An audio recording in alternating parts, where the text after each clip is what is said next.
the network for the AV industry.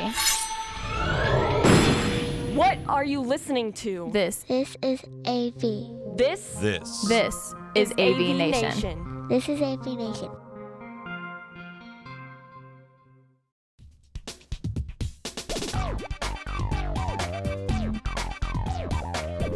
Hello, welcome to XR Star, your monthly podcast where we talk all things extended reality and metaverse. I'm your host, futurist Amelia Coleman. Welcome to 2023. Will this be the year of the smart glasses? According to McKinsey, for industries such as manufacturing, healthcare, retail, education, construction, and transportation, the answer is yes. These industries in particular have a high proportion of deskless workers who can greatly benefit from keeping their heads up and hands free while still accessing information and support. In healthcare, for instance, the speed of receiving information is crucial to successful outcomes, with delays in treatment equaling the difference between life and death. Using smart glasses, doctors, nurses, and surgeons can access seamless, instant, see what I see communication among everyone involved. In manufacturing, smart glasses help speed up production, increase compliance with protocols, and reduce training times by providing hands-free instructional support right in your worker's field of view. For companies who provide on-site services, maintenance, and support, augmented reality smart glasses are helping their field technicians to connect to AI databases and remote specialists, providing them with heads-up, hands-free support and training that improves overall productivity and safety. One innovation we saw in 2022 was teleconferencing coming to AR glasses that allow you to start or join meetings with face-to-face or see what I see video and screen sharing. As I record this at CES 2023 in Las Vegas, smart glasses industry leader Vuzix is showcasing their cutting-edge range of lightweight smart glasses, setting a new precedent in AR headset design. To tell us more, I am thrilled to be joined by Jonathan Nelson, Strategic Sales Manager at Vuzix Corporation. Welcome, Jonathan. Hi, Amelia. Thank you so much for joining me. So just to begin, can you share a bit about your background and what led you to where you are today? Of course. So I joined Vuzix around about 6 months ago. I was brought into the company to basically help with the sales side of things for the EMEA region. It's a real focus area for the company right now, obviously being a US-based company. We've delivered some fantastic opportunities over the last few years from the European region, and it's definitely something that's going from strength to strength. So for me, it was something, a really good opportunity to jump into a new technology. Prior to this, I've worked mainly around the smartphone space. I've worked for a number of smartphone manufacturers. I've worked for a couple of the networks as well. So yeah, I've always been in that technology space, but it was quite nice to jump into a technology that's really at the forefront. Absolutely. And can you tell us a bit more about Vuzix and how it's different from other XR hardware manufacturers? Sure, yeah, of course. Vuzix is a pioneer in wearable computing, augmented reality, optics, and display engines. And they've been delivering, solutions like this to clients for over 25 years. Vuzix's smart glasses are very much known to be kind of the perfect balance between performance and comfort. It's, you put on a pair of Vuzix glasses and they really do feel quite natural to wear versus some of the other things that are out there in the marketplace. So, if we take things like our Blade 2, for example, these ones here, nice and simple. It's a pair of glasses. You put them on and all of a sudden you have assisted reality right in front of your eyes. So they are really, really straightforward, simple to understand and for people to really engage and work with. It's also a big thing, I think probably the big thing about Vuzix, the the result, the products we produce are the result of extensive research, design, and development by our team. Everything is designed, developed, and manufactured in the US. We have a facility there in Rochester, New York, which is really the home of optics. So it's something which people recognise what we do, people see what we do. We've been doing it for 25 years now, and it is very much something where people see that and have embraced that technology from us. That's amazing. I had no idea that the company was that old. That's amazing. It surprises many. Yeah. I recently got to try the Vuzix Blade 2, and I can attest that it is really lightweight and comfortable and actually kind of stylish, may I even say, which is a huge innovation in this industry. If you are familiar with smart glasses to begin with, So I wanted to ask you also, I saw that Vuzix have introduced the Ultra Light, which is making its debut right now at CES 2023, and it's already won the prestigious Innovation Award. Congratulations. And can you tell us a bit about these products and how they are different from previous models and what some of their new capabilities offer? Yeah, sure, absolutely. So I think let's start with the ultralight there. So this is a new product or a new range which we're kind of launching.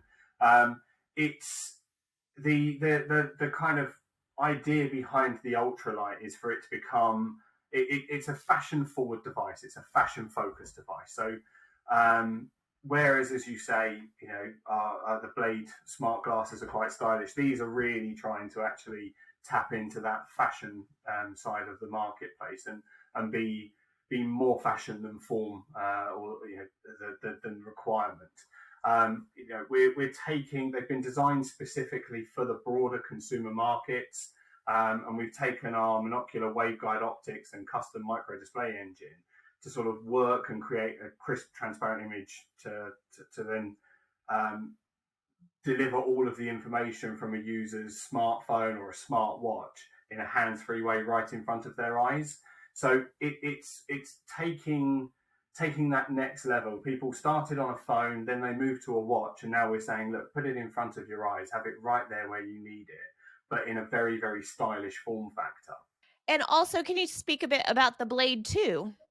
Yeah, of course, absolutely. So Blade 2, as its name implies, is an update or an evolution of the previous Blade 1 that had been in the marketplace now for, I think, about 4 years.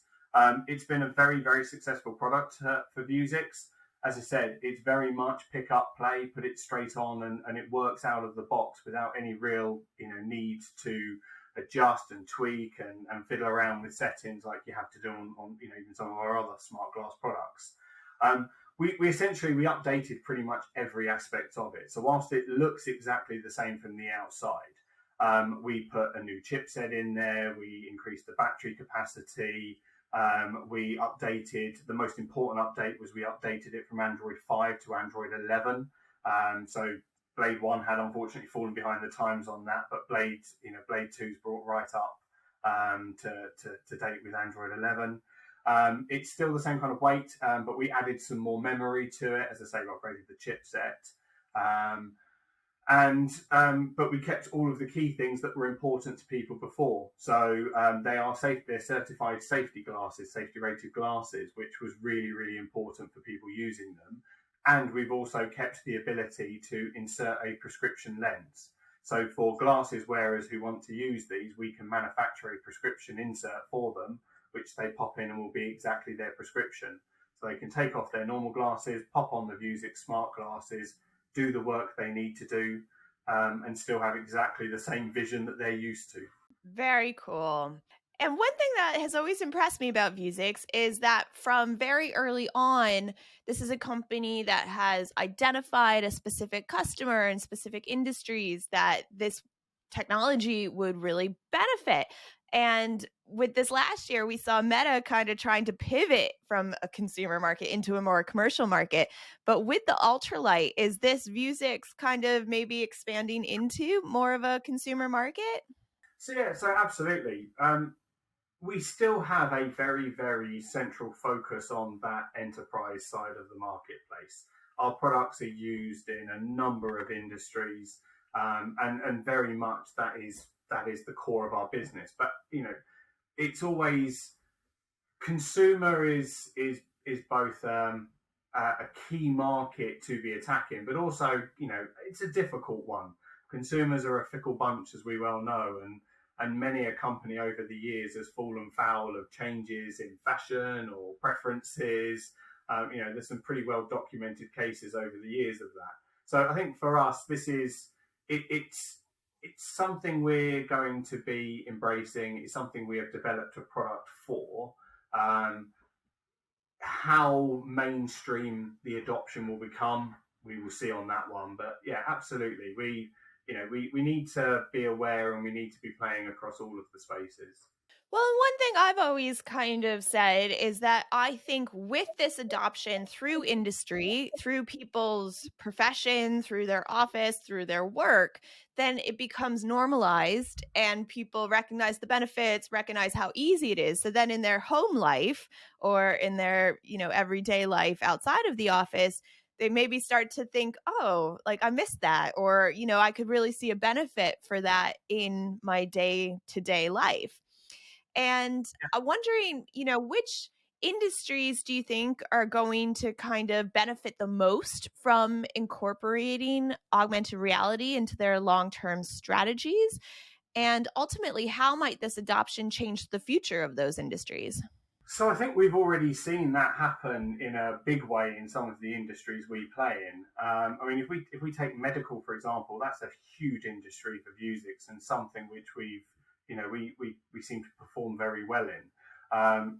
We've got Vuzix glasses being used in intensive care units where the staff can share a live video and the test results with an attending physician who can then evaluate that patient's condition. They can provide some instructions, and all from a location pretty much anywhere in the world and in real time.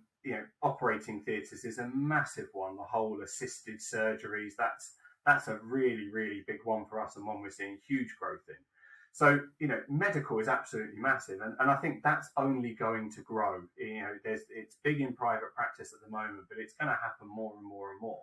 The ability for very experienced people to be able to support in real time, seeing exactly what someone, a junior surgeon can see, and being able to help them and therefore eliminate potentially life-threatening mistakes is a massive, massive thing. And I think all of us would feel happier knowing that we've got one of the world's top surgeons watching a surgery taking place on us by another surgeon. Even if they're not there, we're all going to sleep a little bit more comfortably. That if that's a benefit we can gain from. But it's not just that. There's field force. I think that's something we're seeing loads of growth at the moment.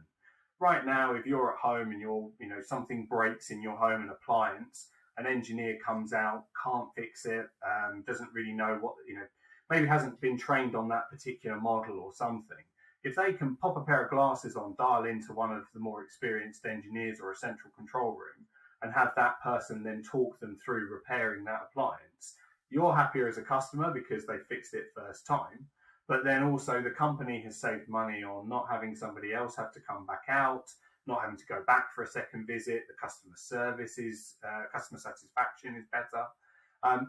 It's a really, really big deal, and it's something that for most companies pays for itself very, very quickly. And we've got loads of examples of these, where we've got these types of installations. Warehousing and logistics is another one. How many times have you received a package and it's got the wrong thing in it, or a bit missing or something like that? Having remote picking software or digital picking software, you can then have a very, very completely untrained person essentially given a pair of glasses, sent off into the warehouse and be guided all around the warehouse, picking out everything that needs to be picked, taking it to where it needs to go, all just with, in their eye, completely hands-free, all that information being provided to them. It's the benefits are huge, and I think as this adoption rate increases, we're going to just see so many more benefits, and hopefully for us as people at the end of the supply chains, a much better experience as customers. One of the things that occurred to me when you were speaking just then was that idea about the remote assistance. And as somebody who just had a radiator explode in my house, I was just thinking if I could pop on a pair of smart glasses and have somebody walk me through how to fix that, that would be great for me. That would be great for the company and the customer service. I look forward to that potential in the future. We have stopped the water falling through the living room. It has been repaired, so thank you. It happened right before Christmas, of course, but yeah. I wanted to ask you too about remote working, because something that fascinates me is the ability to do the conferences like similar to what we're doing kind of right now, but with the smart glasses and how that can open up new possibilities. What are some of the use cases, and how are people using smart glasses in the workplace, and how is this influencing remote working? One of the biggest ones, as I mentioned before, is about engineers and support staff being able to help less experienced people with first-time fix. That is something that is very, very real. We are seeing that, all over the world happening. To your point just now about being able to pop on a pair of glasses yourself to do something, we actually have a customer who now they sell very, very, very large pieces of industrial equipment, and they send out glasses. Whenever you buy one of their pieces of equipment, they now sell. They include a pair of glasses with it, so that they're on the machine, they're there, plugged in, charged, ready to go. And then if something goes wrong, whoever walks up to it can pop on a pair of glasses, be connected to the support center, and they can then hopefully resolve what needs to be done. And that's not just for fixes; that's for education, for training, for how do I do this. Operational benefits, so that less workplace accidents. So that's some exactly to your point there. That is already that type of thing happening, and I think as we adopt it more into ourselves, then we will have them at home and be able to say, oh, actually, can you talk me through this? Because right now you're taking photos with your phone, you're sending them off on email, you're waiting for them to come back. It's not real time. You read the instructions, you don't know what they're talking about. Oh, just send an engineer, please. I'm never going to get this. So that's kind of a big thing. There's lots of case studies on our website. We've done some really, really good stuff with FedEx, for example. So FedEx wanted to use us for what they call, so it's vision picking. So when they've got their warehousing for staff, they have checklists, pick information, and also video recording of their people going about doing their job, so that they can also either do live auditing or they can do remote, go back and do video auditing. In the same way that you have often, this phone call will be recorded for training purposes, seeing a person doing their job and having that recorded, going back to say, actually, here's where the error happened, we can see what happened, can then help educate that member of staff and kind of help them improve things. So that's something which FedEx have taken on board and using our glasses for live in the world. One use case I read recently was that there's some security companies and policing around the world who are starting to use smart glasses with image recognition. So if one of the top 10 most wanted criminals walks by, the glasses can actually identify them and alert them to that. And to me, while that's really fascinating and interesting, of course it brings up, questions around data and security and those kind of things, and wondering what are the kind of concerns you're seeing in these areas, and how is the industry addressing that? From what we see, back into the early days of Google Glass, where that all of a sudden fired up all manner of privacy and security concerns, and people, kind of being concerned about being filmed and being videoed. We have a lot of things built into our device to make it very, very clear when someone is being recorded. There's a big bright red light, so all of that type of thing can be seen. I actually was wearing a pair of the Blade 2s while I was walking around the GITEX exhibition recently, and there was one particular booth where they were doing some stuff, and I kind of walked on the booth, said, just to let you know, I'm just recording this, and to be honest, that itself created quite a buzz. Straight away people were like, okay, you're not walking around with a camera. Normally everyone in these events is walking around with a phone on a stabilizer or something like that to do the filming. They were all quite fascinated that I was filming on the glasses, and obviously everyone wanted to have a go and try it out and see what I could see and everything else.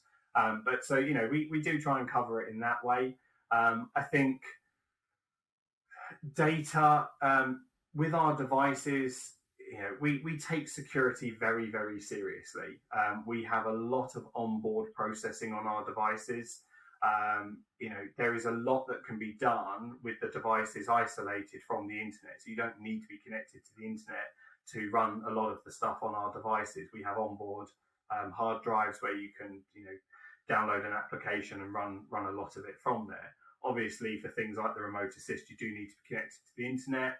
But, we use Qualcomm chipsets in our devices. We have Secure Boot, Trust Zone, Qualcomm Trusted Execution Environment, secure file systems. A lot of the voice processing we do is all done on board on our devices. We've got full disk encryption. Our devices are not, we're very, very conscious of our devices not being a backdoor into any particular ecosystem that they might be operating within. And obviously being in the enterprise space, security is a big deal with our customers. So, but we've done work with data houses. So I'm trying to think what the word would be now, but I may have to edit this bit. The companies where the big sort of data storage companies, your giant server that are like Fort Knox to get into. We have people using those to do maintenance in those sites. So, obviously for them, security is a huge concern. And that is something where, our devices do tick all of the boxes for their requirements for hardware. Yeah, data centers. One of the things that I'm noticing is when we used to talk about new technologies, everything kind of had their own box and kind of fit into their own silo. And now more and more these technologies are becoming intertwined. So for instance, that example about using AI facial recognition along with XR technologies. So there's this kind of fear that some people have that AI is going to replace us. People could maybe say the same thing with XR and integrating these together. Do you see these innovations resulting in a need for less people, or do you think that human oversight is going to become more important moving forward? So I think the key thing when it comes to Vuzix products, because it is obviously a very valid concern, we very much are more about enhancing human interaction and supporting human interaction rather than replacing it. Our goal is to try and make people more efficient. That is essentially what most of our products enable. If you take the warehouse pickers, being able to take a seasonal worker, equip them with a pair of glasses and have them working almost efficiently as someone who's maybe worked in that company for 10 years, that's huge to the company. That helps make them more efficient. That might potentially mean they need slightly less seasonal workers, but it's not about replacing. It's just about augmenting those people and giving them additional capabilities to perform to the very best of their ability. It's enhancing on the job training. So it's taking people, as I say, who are quite green, who are quite new, giving them the confidence to be able to go out there and tackle these jobs and learn these jobs without having to watch somebody else do it. They've got somebody else effectively watching them over the shoulder, but from wherever they are in the world. So yeah, so for us, we are definitely all about the human overseer for sure. That is a big part of what we're enabling, but definitely not replacing people. That's a big thing for us.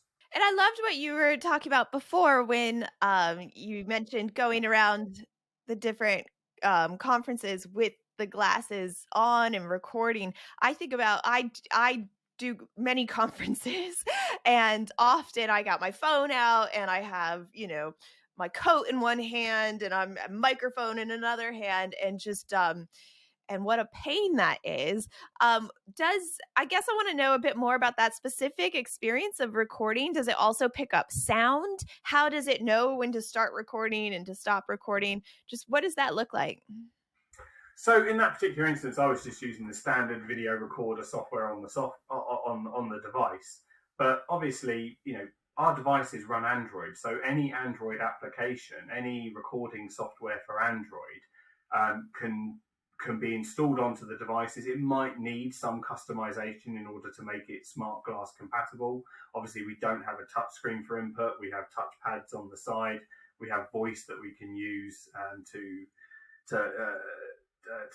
interact with the glasses. So sometimes an app will need some tweaking. But essentially, any software that is already in the marketplace is software that can be utilized on these glasses. So it's quite open. The hardware is the platform that is enabling this. I'm completely hands-free. As you say, I can carry my coat in relative ease. I can have my bag there. I'm not having to carry the phone. You can put the map. So I also had a PDF of the exhibition up on the glasses, so I could then walk around, seeing where I'm going, and I'm able to then see what I'm doing. I'm not bumping into people. So it kind of enabled me to be less of a danger to people who are other people in the conference. It's not that revolutionary, in fairness. It's kind of just taking our eyes off of the phone in front of us, putting the information right in front of your eye here, so you can look at the wider world, have your hands free, and be more interactive. It can also be more distracting. If you get a message pop up in your eye, as much as you now see people looking at their smartwatches these days rather than looking at their phone, it is popping up in your eye, so you can obviously lose the train of thought with somebody that way. But yeah, it is just it's software enabled on that one. Do you see a future where smart glasses might actually come to replace the phone or the smartwatch, or do you think we'll be using different appliances for different applications? It's a really interesting one. I think there's a lot of people within this space absolutely feel that the smartphone has had its time, and that this is definitely the way forward from that in that instance. It's a really tough one. The smartphone, I think, has become so integrated into us as people now. There's kids as young as 3 and 4 that are just automatically and just intuitively interacting with a smartphone. It's so easy for them to pick up now. Moving it to there, I think a lot of functions people would happily move off of their screens into their eye line. In maps, if you're walking around, I know that Google's obviously recently implemented the kind of augmented view onto Google Maps, where you can just put big, huge arrows on the pavement to see where you're going. Being able to have that just in your eye line, again, takes your eye off your phone. Even if you're looking through it at the viewfinder, you're still looking through the screen. So I think being able to have that in your eye line and walk around, not feel like a tourist in your own town or in a strange town, there's definite benefits there. But it's a real tough one to call out that it will definitely replace the smartphone. I think there'll always be a place to be able to kind of ping out something on your phone. But yeah, I think for trying to reduce your interactions with the device and move as many as you can to this, definitely. I also like the idea of sort of being able to move between interfaces like channels. So, for instance, you can just have clear glasses, or you can augment them, or you might want to go even more immersive, or overlay AI software, this kind of stuff. But being able to kind of pick and choose as you go throughout your day, I think, is quite nice. So you can choose not to have any augmentation or to have extreme augmentation, Yeah, absolutely. It definitely will be horses for courses, as they say. So I think I originally met Vuzix at CES 2018, I believe. And right now, currently in Vegas, CES is actually starting tomorrow. Any predictions on the trends that we can expect to see launched in XR this year? I think for our industry and for our space, I think probably as the exposure is growing around smart glasses, as more people are getting involved, you mentioned Meta earlier. There's some big names starting to really talk and discuss this space a lot more. I think probably what we're expecting to see is a wider adoption from companies and individuals outside of the traditional verticals that we've played in. The obvious ones that I mentioned before, like medical and so on, are very much an easy adoption for this type of product. But I definitely think there will be some people starting to look at this and go, and I know I've had conversations already with people saying, I don't exactly know how I'm going to use this, but I really feel like it can add something to the business, or I really think we should be looking at this technology to adopt it. So I think definitely we're going to start seeing it start to push outside of the traditional channels. So looking at the bigger picture of XR for a minute, what is your biggest fear for the future of this industry, and what is your biggest hope? Fears and hopes. I think probably when it comes to fears, I would say my biggest one would be that there is a post-pandemic return of bad habits. So the pandemic, for all of the horrible things that it brought to this world, there was a huge step change in working culture, and there's obviously two very different schools of thought on this one. Some do consider the change to be a negative one and has removed human elements, interactions, etc. But a lot of people have really embraced this change, this ability to be able to work remotely, to be able to work smarter and more efficiently from wherever you are in the world. You don't have to, work is no longer, or doesn't always have to be where you go. It's what you do a lot more. So for me, my fear is that people don't start to look at these technologies and think, how can we utilize this more? How can we embrace it in our business? How can we take what we've experienced and where we've got to and take it to that next level and really smarten up our workforce for using technology? So that's probably, and I guess that's probably therefore my hope as well, is that actually the companies do embrace this. There's so many benefits that can come from adding smart technology to your workforce beyond just smart glasses. There's so many applications, so many things that come out of bad situations like this, that I really do hope that these companies, that they take it and run with it, basically. And is the infrastructure there to support mass adoption? I know we've had lots of talks about 5G for years, it seems like, and some places are still waiting for it. Is that necessary? Do you think that the infrastructure is in place, or is it? Do we still have a ways to go before it can support mass adoption of this new appliance?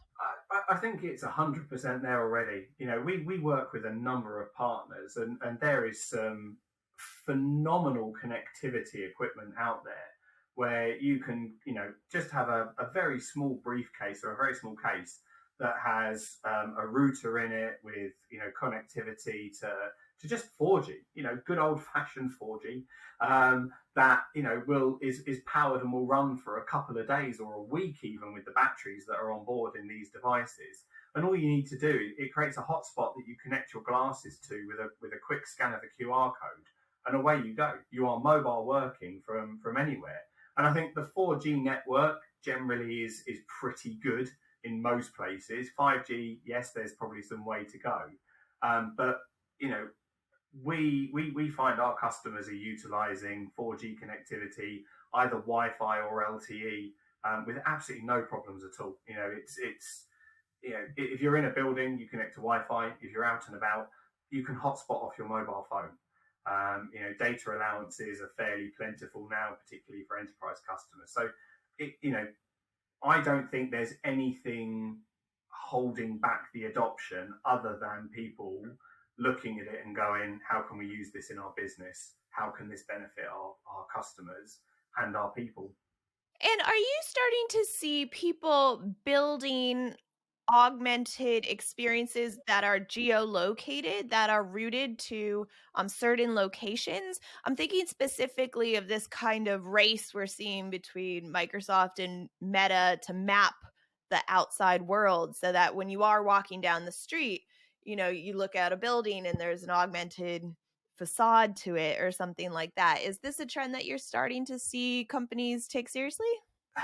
It's not something that the people I've been speaking to are kind of bringing up. I think for us, as I said, we're very much about kind of the assisted reality, the kind of bringing the see what I see to other people. That's kind of more where we're playing, and the hardware platform to an extent can support some of that augmentation and if there's the software and the application available to install, we can obviously utilize some of that. But I think with our devices, they are slightly less immersive than that, and kind of very much bringing, as I say, it's that sharing of information and the ability to pop information into the eye line of the wearer. That's kind of more where we're driving towards at the moment. Obviously, with future iterations of our devices, with where the roadmap develops, as we start to increase field of vision. So the Vuzix Shield product uses a binocular display. So it's a screen in either eye that your brain and eyes very cleverly knit into one nice big central screen, and you end up with a much bigger real estate than, say, for example, on the Blade, which is monocular. So as that develops, we will definitely be able to do more with it and definitely bring those elements in. Very cool. And that actually kind of touches on my final question. So you guys have come so far, and we're seeing innovation after innovation kind of every year. Is there some ultimate goal, or where do you think you're gonna go next? What's next for Vuzix? So, ultralight is definitely something which we're, really keen to push, and there'll be, a lot of development around that with the whole fashion focus and accessory focus. We've got some other products. We, recently launched the M400C, which is a stripped back version of the M400 and operates very much as an accessory to existing infrastructure that companies might have invested in. So I think, we do the standalone stuff very, very well, but I think we are starting to try and bring out more form factors that are less, kind of obvious that you're wearing smart glasses, or kind of less intrusive and more acceptable, I guess, such as the Shield, such as the ultralight. But yeah, that's definitely where we're trying to move to. There will always be a place for those other products for the more, enterprise only devices. But, as we've seen with everything, even enterprise customers are consumers in some kind of capacity. And as they start to see shiny, nice things in the consumer space, they start to want to see a bit more of that in the enterprise space as well. So I think, that's probably where a lot of what we're doing will be going. Nice. Thank you. And finally, if listeners want to know more or get in touch with you, what's the best way for them to reach you? So obviously, looking at Vuzix's website is an absolute hive of information. There's tons of videos on there, loads of really, really cool stuff about what we're doing and really interesting things about our products. And people can contact us through the website as well. I'm on LinkedIn, so people can feel free to find me on LinkedIn. There's a picture of me, so I'm easy to spot. But yeah, I think we release a lot of information. We post a lot on LinkedIn. There's press releases galore on our website, so definitely sign up to our press release or our newsletters and see what's coming next. Thank you so much, Jonathan. It's been a pleasure. Likewise, Amelia. And thank you all so much for listening or watching wherever you are. And do stay tuned for next month, where we will be recording live from ISE 2023. Thank you and take care.